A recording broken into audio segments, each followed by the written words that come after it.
Bonjour, que la paix du Seigneur soit chez vous comme chez nous et que la grâce du Seigneur soit votre partage. Ma prière de ce matin est que vous soyez bénis dans les jours qui restent jusqu'à ce que nous allons traverser cette année pour entrer dans l'année nouvelle par la grâce du Seigneur. Merci d'être nombreux avec nous. Merci de nous faire confiance chaque fois quand vous écoutez la parole de Dieu, quand nous partageons la parole de Dieu ensemble, quand nous parlons de la part du Seigneur ensemble, et surtout vous qui nous écrivez, vous qui vous donnez la peine de vous abonner sur notre page officielle Belle Femme Ouima Bébé sur YouTube, nous vous disons merci. Et surtout, ceux-là qui sont en train de partager aussi les messages. Nous allons lire la parole du Seigneur pour continuer notre étude. Nous sommes dans les livres de Exode, chapitre 34. Pour raison des temps, normalement on devait lire du premier verset au 10e verset, mais pour raison des temps, nous allons lire du 5e verset au 9e verset. Exode chapitre 34, versets 5 à 9. Nous lisons la parole du Seigneur. L'Éternel descendit dans une nuée, s'était là auprès de lui et proclama les noms de l'Éternel. Et l'Éternel passa devant lui et s'écria, l'Éternel, l'Éternel, Dieu miséricordieux et compatissant, lent à la colère, riche en bonté et en fidélité, qui conserve son amour jusqu'à 1000 générations, qui pardonne l'iniquité, la rébellion et les péchés, mais qui ne tient point les coupables pour innocents, et qui punit l'iniquité des pères sur les enfants et sur les enfants des enfants jusqu'à la 3e et à la 4e génération.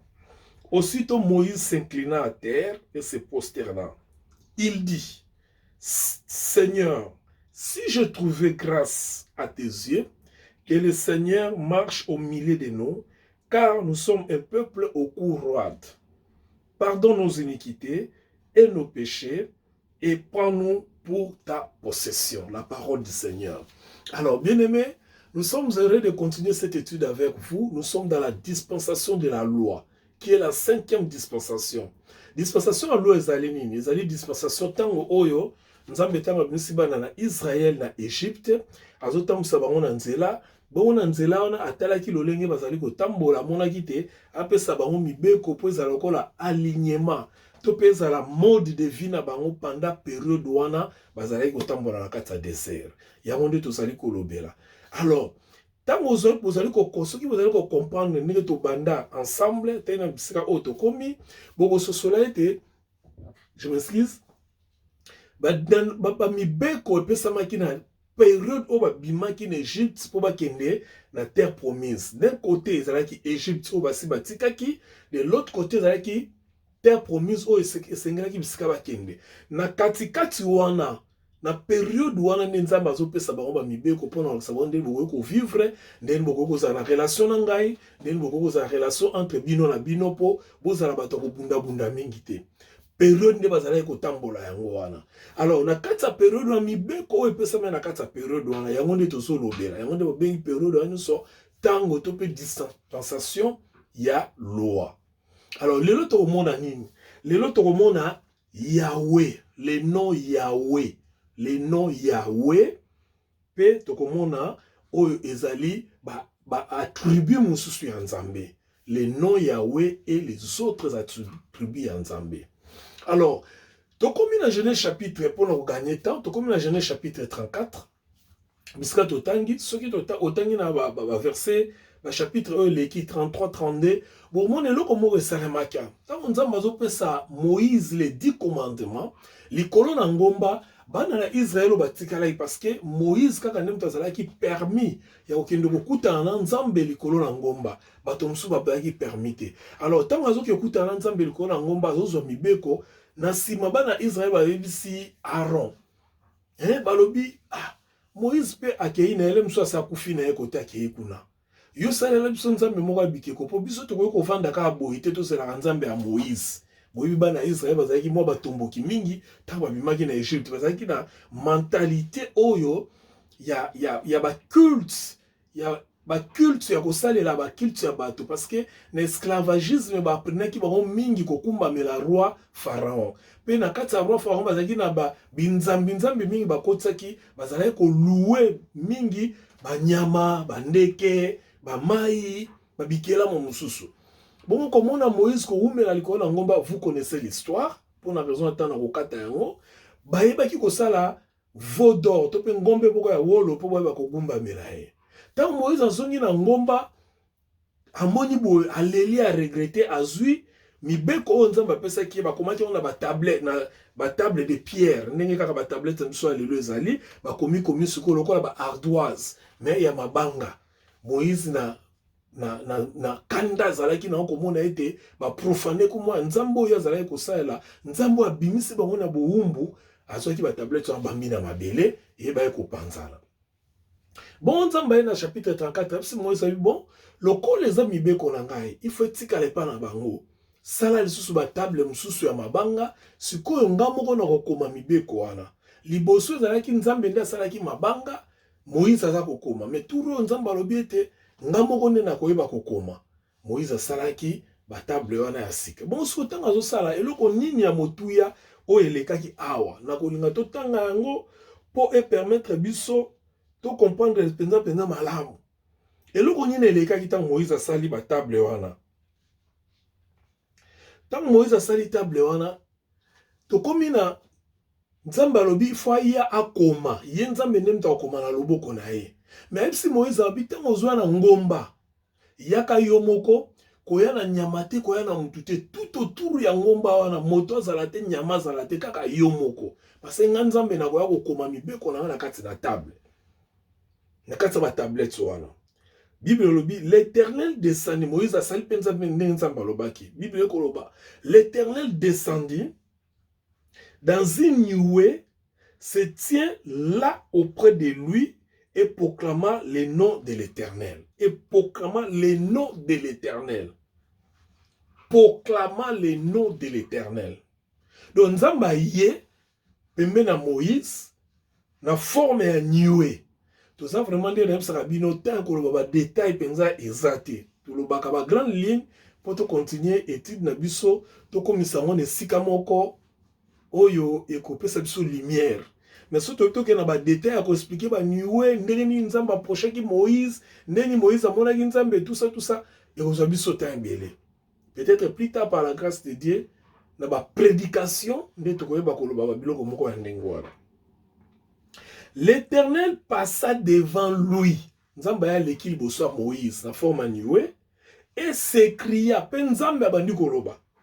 L'Éternel, l'Éternel, Dieu miséricordieux, compatissant, lent à la colère, riche à la bonté. Eli kola kisanini. Ceux qui bozui makomi ala botangi yango bien, bosali pena analyse moko bien. To yango nde toni to partager lelo. Alors, qu'est-ce que nous allons dire? Et là, quand on va l'Éternel, l'Éternel, il faut na ba texte originaux. Quand on dit Bible éternel, Nzambe se présenter pas à Moïse. Azo s'introduire ce quoi pas à Moïse parce que Moïse a yeba qui était. Moïse a une expérience moko tena Nzambe à part tant bakutana ki na feu ardent. Mais cette fois-ci Nzambe suka zo yebisa lokola nazo koma tala moto azo komaza éternel. Pa bengi éternel mbalami balé. Alors bien mi bengi nga moko éternel. Donc éternel oyo ezali version française na biso tozalango. Mais ce que tozoki na ba version oyo original au monde bazolo bango Yahweh. Ezali Yahweh ba na bisika wana ba texte original plus précisément na ba version hébraïque bazo benga ngo Yahweh. Donc nzambe bazo présenter pas ya Moïse lokola Yahweh. Alors tant bazo présenter pas ya Moïse, bazo se présenter pas ya Moïse lokola Yahweh, ezali kola ki ça été Yahweh c'est ce qui se traduit en français Jéhovah ou bien en anglais Jéhovah, pas na biso en anglais en français Jéhovah, mais na ba terme hébraïque o ya kala. Ezali ki Yahweh wana ezali ki tout simplement que c'est, pardon, éternel, que se traduit par Yahweh. Donc, Nzambe se présenter pas à Moïse, le col à Yahweh. Vous savez, on se présenter le col à Yahweh. On dit que Jéhovah. Donc, Yahweh, na Jéhovah, c'est terme parce que Yahweh, c'est en hébreu. Et Jéhovah, c'est ce qu'on na français to pe na anglais. Alors tant que se présenter le quoi nazali éternel, pe bandi ko se ba qualité na ye, ngai moto na limbisaka masumu, ngai moto na salaka boye, ngai moto na salaka boye, ngai moto na pambolaka, ngai moto na limbisaka masumu ba tata, na limbisaka masumu ba bana tina ba 4e génération. Et ko sukoyo ko arriver que tant nzamba zo ba Yahweh wana azo se présenter par Moïse ko la Yahweh. Yahweh on a hébreu ba komaka ngo YHWH. Je répète, na hébreu YHWH. Mais na kotanga yango yango nde epesaka batu forme ya kotanga Yahweh. Mais kokomana ngo na hébreu zalaka YHWH. Donc Yahweh. Tozwa ngo na kombo ya Yahweh. Alors, Yahweh siko zoko la kisani. Tango nzamba se présenter par Moïse lokola Yahweh. Azo se présenter na ye lokola moto oyo azali ko exister par lui-même. Hein? Donc amizalaka et amizalaka na ye moko. Donc c'est-à-dire moto akelama te bakela ye pete mais azali kaka na ye moko. Hein? Donc moto azali ko exister na ye moko. C'est ça Yahweh. Hein? Donc dès que tu baka na ba côté muso se présenter lokola je suis. Donc azali mais bozali sami na ye ezali sami pa na ye moko. Pe bozali sami wana nde ye moko. Hein? Je crois que vous comprenez. Vous avez l'explication sur Exode chapitre 3 verset 14. Donc Yahweh veut tout simplement dire c'est lui qui existe par lui-même. C'est lui qui est par lui-même. Voilà, c'est ça le terme Yahweh. Donc, en d'autres termes, l'éternel je suis. Donc, Yahweh veut dire l'éternel je suis. Il y a une nuance ici, ce n'est pas je suis l'éternel. Parce que tant que je suis l'éternel, les alliés, le c'est conjugué que Yé aza éternalité. Yahweh ezali l'éternel oyo azali. Donc, libela oyo azali na Yé moko. C'est ça, Yahweh. Ça, c'est le premier élément que nous devons retenir. Le deuxième élément, Yahweh l'inkolobanin. Et l'inkoloba, Nzambe oazali ko apparaître comme le Tout-Puissant, comme Elohim.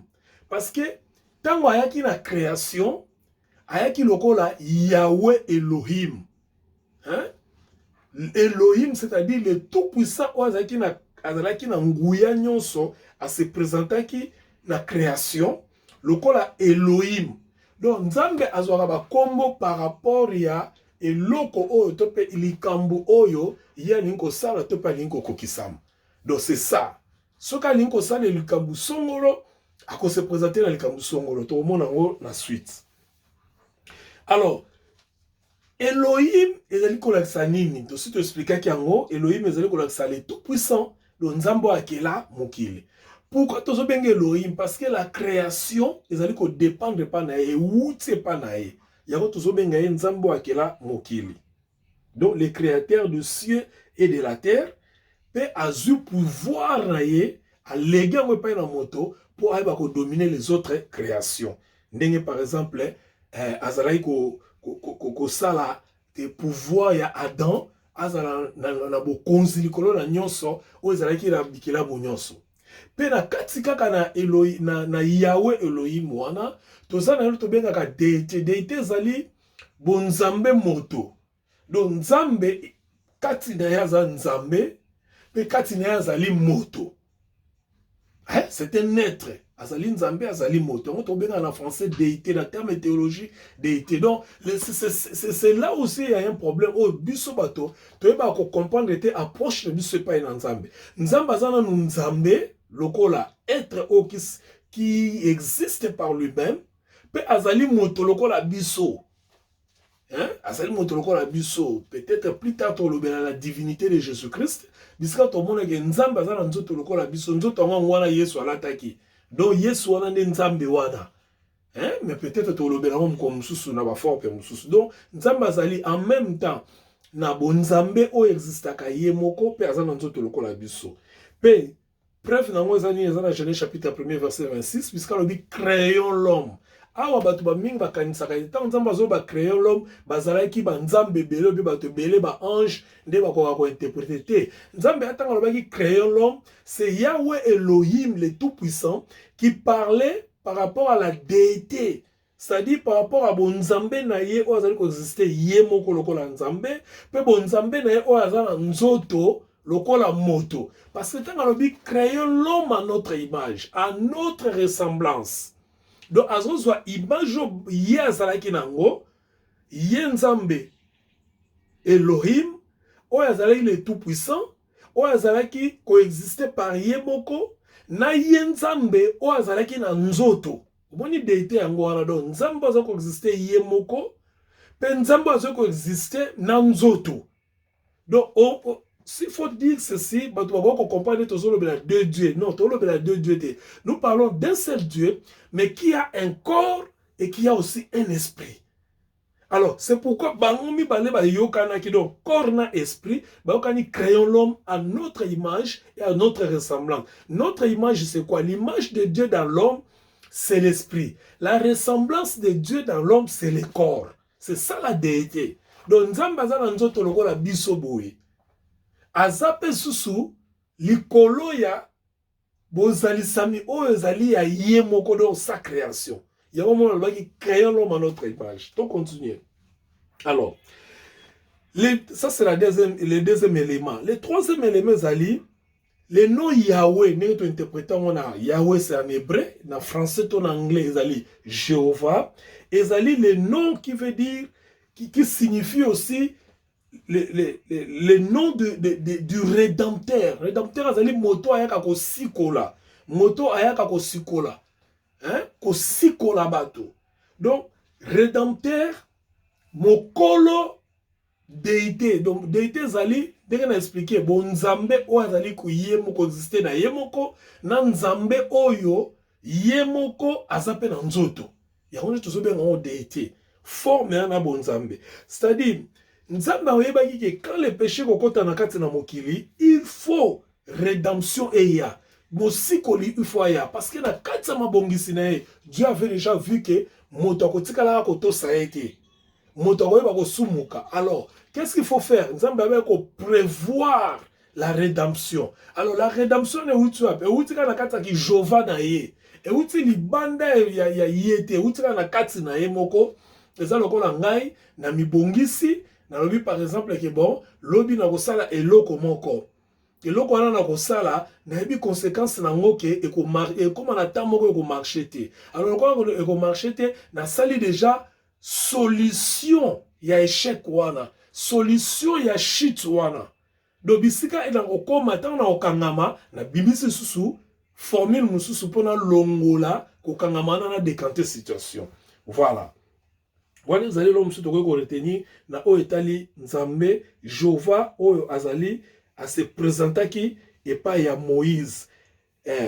Donc yemoko azali ki moto oyo ayeba ko bokisa déjà nécessité pour na koyeba ko racheter moto pe ko présenter moto ko longola moto na vie ya lisumu après que moto koyeba ko kweya. Bon, ndenge ko longola to yebi ndenge salemaka alatisaka moto oyo ezali poso ya nyama. Pour la la dimension, on comprend que c'est à travers le sang de makila, à travers makila, de les sous-moto et kolonga. Parce que sans makila, les sous-moto et kolonga te. Il y a un ensemble possédé qui na dengue wana. Alors, l'homme se trouve qui ces années, c'est que image de la justice providentielle de Dieu, Jova. Donc, Yahweh, tant qu'on m'a présenté par Moïse, la Jofa, azola qui sa Moïse, imaginez Nzambe, azali lokola, moto oyo, azali ko pouvoir justice, azali ko rendre justice, pour nous permettre, batu oyo, ya ye, bako ye na sima, ba ye bako zala bato, baso tambola na sembo na ye, sembo ya bato wana te, sembo oyo ya ye Nzambe. Voilà, tu retrouves dans Romains chapitre 3, verset 21 à 25, comment Dieu rend les hommes justes. Hein? Déjà, assez bon, ça qui est le Coran. Alors, étant rédempteur, donc, kozala mo sikoli, moto oyo azali ko sikola bato, to pe ko sokola bato, étant rédempteur, azali ko chamingi accent na bonzambe na ye na kombo ya Yahweh to pe Jova en français po ete ba tribu mususu ezali koya na sima oyo ezali ko constituer relation na ye na bato ezala toujours accompagné na Jova. D'ailleurs c'est ce que nous allons voir na fin ya chapitre oyo tozali kotanga. Alors il se présente ainsi pour na kolakisa ete à part ye moto mususu te akoki ko racheter mutu. Il y a que Dieu qui peut racheter l'homme. Pourquoi? Parce que il est saint, lui-même il est saint, donc c'est lui qui peut racheter quelqu'un. Parce que les gens qui sont en prison, na prison, na prison. Parce que le problème ici c'était les péchés. Donc dans la prison, na prison, na prison. Il faut moto azali libre à longwa libanda à na prison. Dieu est saint. Alors, par rapport à sainteté na ye, yene mtazana makoki comme sa moto na lisumu o comme ça qui moto salité. Alors, de la même manière, lui Dieu azana koyina lisumu, mais aza koyina moto a lisumu te. Nuance s'appelle sous. Donc il est le péché, il haït le péché, mais il aime le pécheur. Donc moto o azali ko sumuka, nzamba azana bolingo na ye parce que Dieu aime. Mais motongo lisumu nde nzamba alingi yango te. Et troisièmement, eloko mususu nzambe ye moko amitie na place ya moto oyo akoni longola moto na kati na lisumu. Donc amitie na place ya rédempteur moto oyo akosikola moto na lisumu kaka yende za na makoki. Siko akosikola moto lolenge nini kaka ye nzambe na bonzambe na ye akoya na forme ya moto. Omoni forme ya moto nde koya po ezala na correspondance ezala lolenge moko na moto asa lisumu po ayeba kolongola ye pe na lisumu. Donc wana ezali ba élément moko très important oh il faut to retenir. Alors tant que Moïse éternel, je suis l'éternel, l'éternel. Azoïpsa Moïse que ngana zali Jova Elohim. C'est ce que nous venons d'expliquer. Pour comprendre tout cela, restez avec nous.